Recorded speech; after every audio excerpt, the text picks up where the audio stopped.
ఒకరిది ఉద్యోగ ధర్మం, మరొకది ఏళ్ల తరబడి భూమి కోసం పోరాటం. తెలంగాణలో పోడు భూముల వ్యవహారం చినికి గాలివానలా మారుతోంది. ఏజెన్సీలో పోరు రగులుతూనే ఉంది.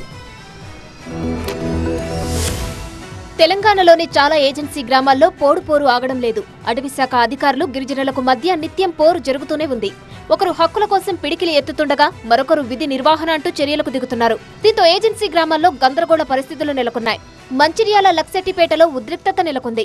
ఆందోళనకు దిగిన పోడు రైతులను అదుపులోకి తీసుకున్నారు ఫారెస్ట్ సిబ్బంది. తమ వారిని అరెస్టు చేసి తీసుకెళ్తున్న సిబ్బందిని అడ్డుకున్నారు ఆదివాసీ మహిళలు. దీంతో సిబ్బందికి పోడు రైతులకు మధ్య తోపులాట జరిగింది. ఈ ఘర్షణలో 6 మహిళా రైతులు అస్వస్థతకు గురయ్యారు. 2 ఫారెస్ట్ సిబ్బందికి గాయాలయ్యాయి. ఇటు నల్లగొండ జిల్లా చందంపేట మండలం గువ్వలగుట్ట దగ్గర ఫారెస్ట్ ఆఫీసర్లపై గిరిజనులు దాడి చేశారు. ఫారెస్ట్ భూములను సాగు చేస్తున్న గిరిజనులను ఫారెస్ట్ సిబ్బంది అడ్డుకొని పట్టా కాగితాలు చూపించాలని చెప్పడంతో గిరిజనుల్లో ఆగ్రహం కట్టలు తెంచుకుంది.